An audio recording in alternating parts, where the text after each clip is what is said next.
Welcome to the deep dive. There. Today we're getting into the brain's navigation system, specifically a part called the dentate gyrus, or DG. Right, the DG. It's a small area, but it seems to do a lot, especially for memory and figuring out where you are. Exactly. And how we, move around. And our guide today is some really fascinating research. Mm-hmm. A scientific paper plus its supplements Yeah. that uses some pretty advanced stuff, calcium imaging, machine learning. Yeah, to really peek inside what these neurons are doing. And the goal, really, is to unpack how this one brain region manages so much information at once. Like position, speed, direction, all these things happening simultaneously. Right. How does it keep it all straight without, everything getting jumbled? We're looking for those sort of aha moments. Those insights into how the brain handles complexity. So this study, it watched neurons in mice while they were moving. Yep, in two different setups. An open field, Yeah. just letting them explore. And also a T-maze, which tests different things. And they use machine learning to kind of translate the neural activity. What does it all mean? Okay, so let's dive in. Where should we start? Maybe the open field. Yeah, let's start there. So mice are just moving around freely, and the researchers are looking at individual DG neurons. And what did they see? Were there like specific place neurons or speed neurons? Well, yes and no. Some neurons showed some tuning, like they'd fire a bit more in one area or when the mouse moved faster. Huh. But most neurons weren't strongly tied to just one thing. It was quite mixed, not super specialized individually. Okay, so one neuron isn't acting like a perfect little speedometer on its own. Exactly. And this is the key part, when they looked at the activity of the whole group of neurons, The population. right, the population, the machine learning models could decode the mouse's position, its speed, and its direction really quite well. Wow. So the information is definitely there, just spread out across the team, essentially. Precisely. It's a collective code. The whole orchestra, not just one instrument, like you said earlier. That makes sense. And they also looked at mice with memory problems, right? Yes, the CAM-CAM-II knockout mice. These mice have known issues with spatial learning and memory because a key protein for synaptic plasticity is missing. So what happened when they tried decoding their brain activity? Well, interestingly, the researchers could still decode their speed and direction pretty accurately, Okay. but decoding their position, that was significantly less accurate compared to the normal mice. Ah, so the memory impairment specifically hit the where am I information, but not the how fast or which way info. It seems so, Yeah. which is a really strong hint that these different pieces of information, position, speed, direction, might be handled somewhat independently within the DG. Independence. Okay. Did they look into that more closely, like how related the coding is for these different things? They did. They checked for correlations at the single neuron level. Like if a neuron is tuned to a specific place, it is also tuned to a specific speed. And they found really weak correlations. It suggests that for an individual neuron, its preference for a location doesn't really predict its preference for speed or direction. So they're largely separate jobs, even if the same neuron might chip in a bit for multiple tasks. That seems to be the picture, yeah. Mostly independent tuning. Okay, so this idea of independence is pretty central. They did another experiment, right, where they started removing neurons from the analysis. Yes, a very clever approach.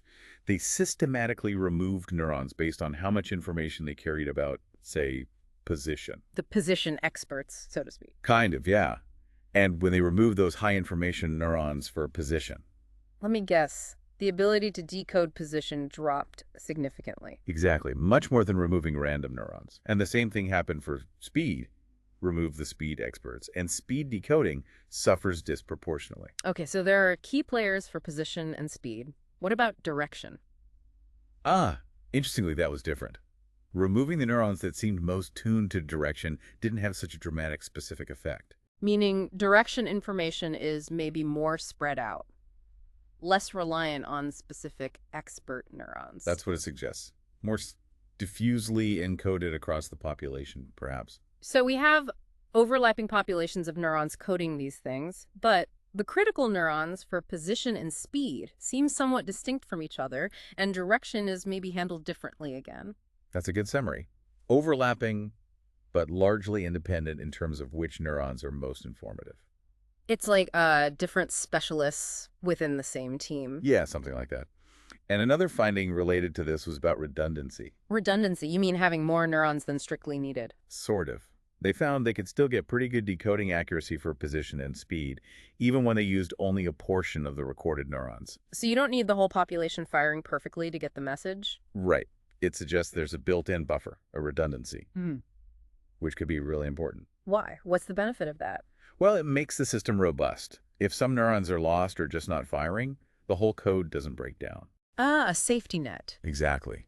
And it might also allow the DG to represent many, many different states or subtle variations in the environment or behavior without needing billions of neurons. Okay, so this fits with that idea of mixed selectivity too, doesn't it? It does.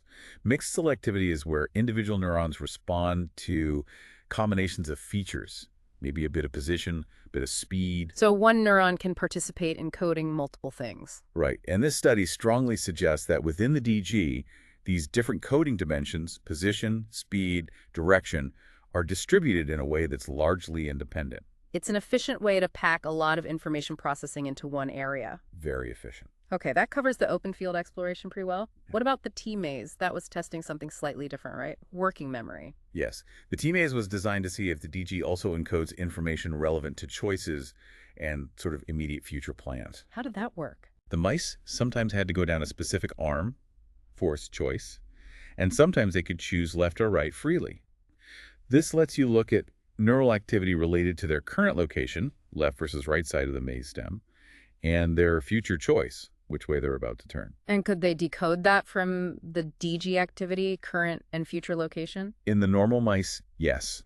The machine learning could successfully predict both whether the mouse was currently on the left or right approach and which way it was going to choose to turn next. Okay, so the DG isn't just about where you are, but maybe also where you're going in the very near future.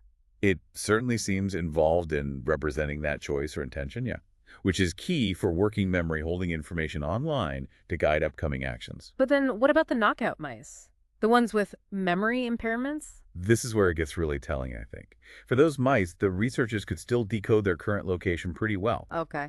But decoding their future choice, that was significantly impaired. Much harder to predict which way they were going to turn based on their DG activity.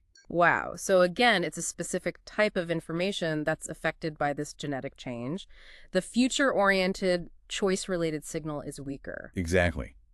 It really mirrors the open field findings, where the spatial where am I aspect was hit harder than speed or direction. Here, the where am I going aspect is hit harder than where am I now. That's quite a parallel. And did the independence idea hold up here too? Between coding for current and future location? It did. Again, they found only weak correlations between how individual neurons were tuned for the current side versus the future choice in normal mice. And in the knockout mice? Even more independent, essentially uncorrelated. And the neuron removal experiment, did that also point to separate handling? Yes, same logic. Removing neurons highly tuned to the current location impacted current location decoding most.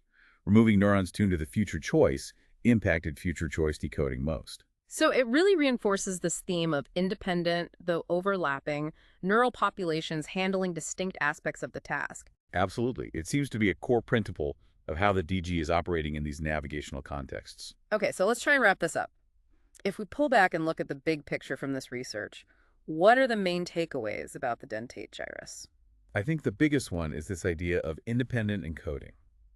The DG seems to juggle multiple types of information, location, speed, direction, even future plans, using distinct yet overlapping sets of neurons. And this independence isn't just an interesting detail, it's likely fundamental to what the DG does. Right, particularly its role in pattern separation, telling similar experiences of places apart. If the codes for different features are independent, it might make it easier to create unique representations for slightly different situations. Like distinguishing parking spot A from parking spot B, even if they look similar. Exactly. And it also helps process diverse information streams simultaneously without interference. And the knockout mouse results really hammer this home, showing that specific impairments can affect certain types of encoded information, like spatial location or future choice, more than others. Precisely. It's not just a general dampening of DG activity. It's specific deficits linked to this independent coding structure. So the overall strategy is what? Diffuse, redundant, mixed, and independent. That sums it up pretty well. Information is spread out, diffuse, there's backup redundant, neurons multitask, mixed selectivity, and the coding for different things is largely separate, independent. which allows this area, even with neurons that don't fire all that often compared to other brain regions, to represent a huge amount of information. Yeah, it's a very powerful and efficient coding scheme. It really makes you wonder, doesn't it? Is this kind of independent coding a general principle elsewhere in the brain? That's a huge question. How does the brain manage all the other parallel streams of information we deal with constantly? Vision, sound, internal state. Could disruptions in that independence contribute to cognitive issues in other areas, maybe in some psychiatric disorders where distinguishing information or experiences is difficult? It's definitely a possibility this research points towards. The study mentions that the knockout mice phenotype might resemble aspects of an immature DG, which has been linked to some conditions. So understanding this coding is potentially very relevant. So, for you listening, the key nugget here is that this part of your brain, the dentate gyrus, is like a sophisticated manager, independently tracking where you are, how fast you're going, your direction, maybe even your immediate next move, all using this clever, distributed neural code. Yeah, it helps explain how you can navigate your day, taking in all this complex spatial information without consciously having to juggle every single detail. Your DG is doing a lot of that heavy lifting independently. Which leaves us with a final thought to chew on. If the DG handles navigation like this, what other seemingly unrelated types of information might other brain areas be processing independently side by side? And what happens when that independence breaks down? A lot left to explore there. Absolutely. Thanks for joining us on this deep dive. Hopefully it gave you some real insight into the amazing work happening inside your own head.